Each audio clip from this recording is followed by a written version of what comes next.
Hello friends, Italian food का नाम सुनते ही सभी के मुंह में पानी आ जाता है। इटालियन पास्ता, इटालियन लज़ानिया हमें बहुत ही अच्छा लगता है और सबसे बढ़िया चीज़ है पिज़्ज़ा। पिज़्ज़ा खाने का मन तो सभी को होता है। तो चलिए आज ऐसी मैं एक बढ़िया सी इटालियन रेसिपी लेकर आई हूँ जिसका नाम है वेज लज़ानिया।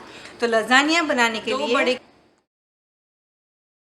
दो बड़े कप मशरूम, जिसको मशरूम को मैंने काट लिया है। ये है कॉर्न मैंने लिए 1 कप। ये फ्रोज़न कॉर्न यूज़ किए, आपके पास फ्रेश है तो आप फ्रेश भी यूज़ कर सकते हो।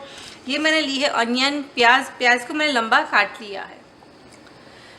तो उसके बाद मैंने ले लिया है green pepper, orange paper, red pepper and yellow paper. तो ये जो सारी सब्जियां है वो बहुत ही वेरिएशन में लेते हैं। जैसे किसी को ब्रोकली पसंद है तो ब्रोकली डाल सकते हैं, किसी को स्पिनच पसंद है तो पालक की भाजी भी डाल सकते हैं, कई लोग उसमें पीस भी डालते हैं। यानी कि ये जो वेजिटेबल्स बनाते हैं हम अपनी पसंद की सारी सब्जियां उसमें डाल सकते हैं। उसके बाद मसालों में मैंने ले लिया है 1 बड़ा चम्मच अदरक की पेस्ट, 1 बड़ा चम्मच लहसुन की पेस्ट, और ये है पार्सली और ओरेगानो का मिक्स जो हम बहुत ही अच्छी खुशबू के लिए यूज़ करते हैं। ये है चिली फ्लेक्स और नमक स्वाद अनुसार। लज़ानिया बनाने के लिए सबसे पहले मैंने गैस को ऑन करके ऊपर पैन रख दिया है, क्योंकि हम बना रहे हैं पहले जो वेजिटेबल्स डालते हैं उसमें वो, तो उसको हमको थोड़ा सॉटे करना है। तो इसके लिए मैंने गैस को ऑन करके पैन रख दिया है। अब मैं डाल रही हूँ थोड़ा सा ऑयल।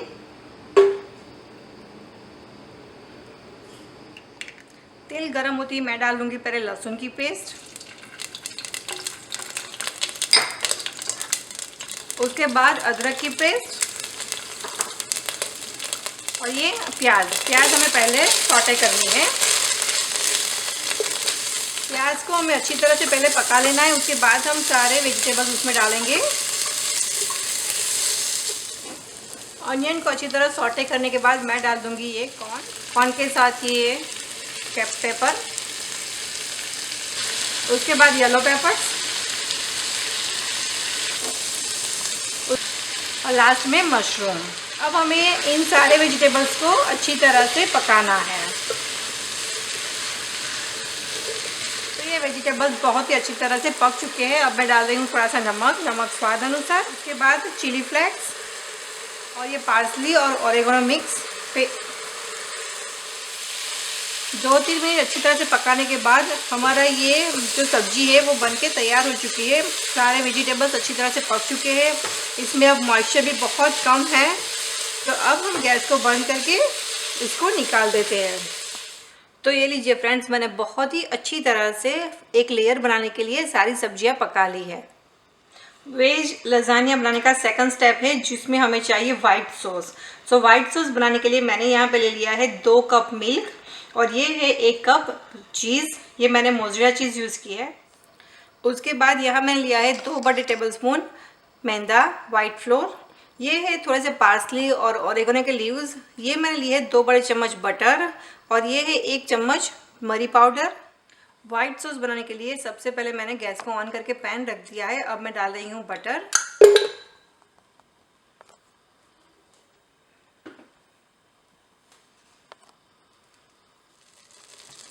तो बटर मेल्ट होते ही मैं डाल दूंगी ये वाइट मैदा और हमें इसको अच्छी तरह से मिक्स करना है।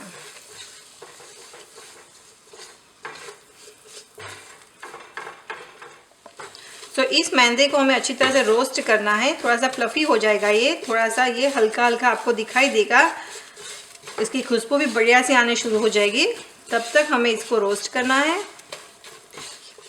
और फिर हम धीरे धीरे से इसमें डालेंगे ये मिल्क और हम इसको मिक्स करते जाएंगे।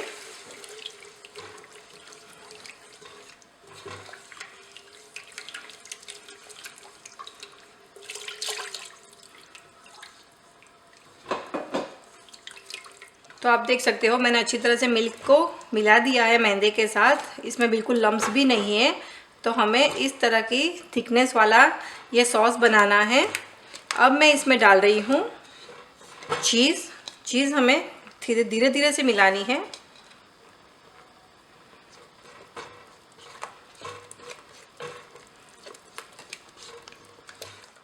उसके बाद लास्ट में मैं डाल रही हूँ ब्लैक पेपर और ओरेगानो और पार्सली के लीव्स।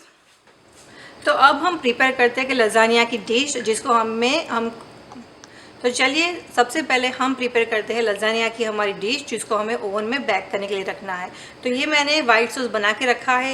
ये है पास्ता सॉस, जो रेड सॉस बोलते हैं, उसको मैंने बाज़ार से रेडीमेड यूज़ किया है, लेकिन उसकी रेसिपी आपको डिस्क्रिप्शन बॉक्स में मिल जाएगी। और अब यहाँ मैंने ले लिया है 2 बड़े कप चीज़, जिसको हमें ऊपर से उसको जो हमारी लजानिया की डिश है उसके ऊपर और अंदर के सारे लेयर में हमें थोड़ा थोड़ा सा डालना है। ये वेजिटेबल्स जिसको हमने सॉटे किया है। और लास्ट में ये लजानिया की शीट, ये ऑलरेडी ओवन बेक्ड लजानिया की शीट है, जिसको हम बॉक्स में से निकाल के डायरेक्टली ही यूज़ करने वाले हैं।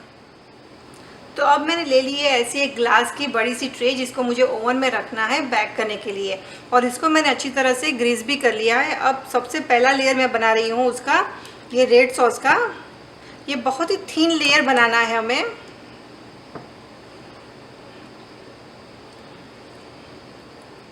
तो आप देख सकते हो मैंने बहुत ही पतला सा लेयर बना दिया है रेड सॉस का। अब मैं ऊपर रख रही हूँ ये लजानिया की स्ट्रिप,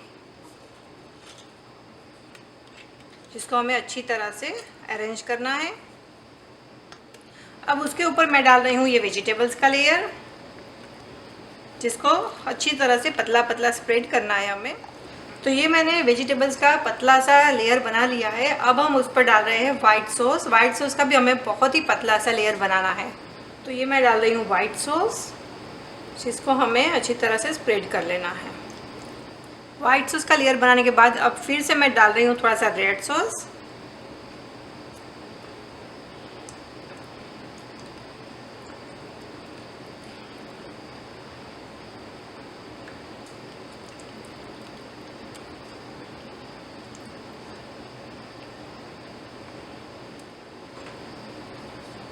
तो इस तरह से रेड सॉस का अच्छा सा लेयर बनाने के बाद अब मैं डाल रही हूँ चीज़।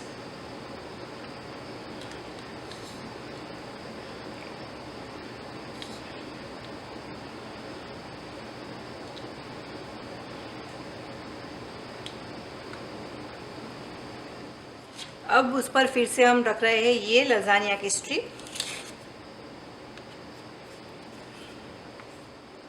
अब अच्छी तरह से लजानिया की स्ट्रिप मैंने रख दी है। अब मैं फिर से ऊपर रख रही हूँ ये वेजिटेबल्स।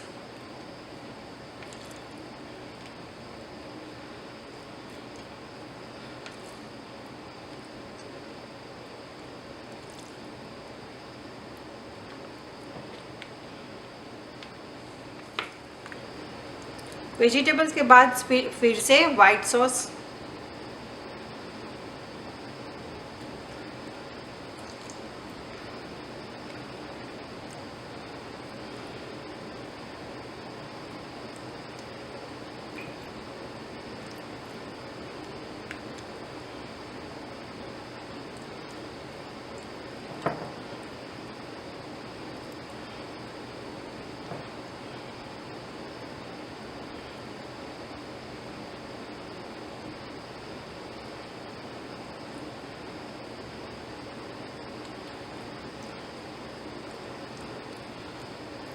वाइट सॉस के बाद अब मैं लेयर बना लूँगी फिर से रेड सॉस का, और उसके बाद बारी है चीज़ की। तो ये चीज़ का लेयर।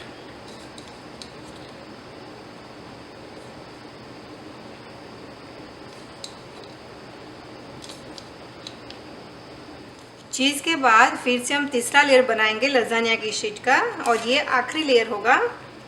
तो इसको अच्छी तरह से हम अरेंज करते हैं। अब इसके ऊपर मैं फिर से डाल रही हूँ ये वेजिटेबल्स का लेयर।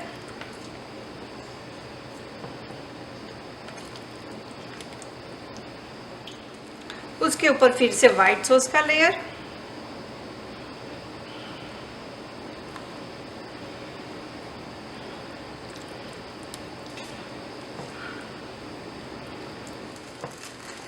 तो हमारी बढ़िया सी लजानिया की ओवन में रखने वाली ट्रे बनकर तैयार हो चुकी है। अब मैं ऊपर स्प्रिंकल कर रही हूँ चिली फ्लेक्स से। ये थोड़े से चिली फ्लेक्स मैंने डाल दिए, और उसके बाद थोड़े से पार्सली और ओरेगानो के लिए स्प्रिंकल कर रही हूँ मैं, जिससे बहुत ही बढ़िया सा टेस्ट भी आता है और खुशबू भी बहुत अच्छी आती है। तो हमें उस डिश को इस तरह से एल्यूमिनियम की फॉइल से अच्छी तरह से कवर करनी है और अब हम इसको ओवन में रख देंगे। ओवन को मैंने पहले से प्रीहीट करके रखा है 200 के टेम्परेचर पे। तो 200 के टेम्परेचर पे हमें उसको 20 मिनट तक पकाना है। 20 मिनट के बाद हम ऊपर से ये जो लेयर है एल्यूमिनियम की फॉइल का वो निकाल देंगे और उसके बाद हम 10 मिनट तक उसको पकाएंगे और हमारा बढ़िया सा वेज लजानिया बनके तैयार हो जाएगा। तो ये लीजिए फ्रेंड्स, ओवन में से मैंने अपनी ट्रे बाहर निकाल दी है और हमारा बढ़िया सा वेजी लजानिया बनके तैयार हो चुका है। ये इसकी स्मेल भी बहुत अच्छी आ रही है और देखने में भी बहुत टेस्टी दिखता है।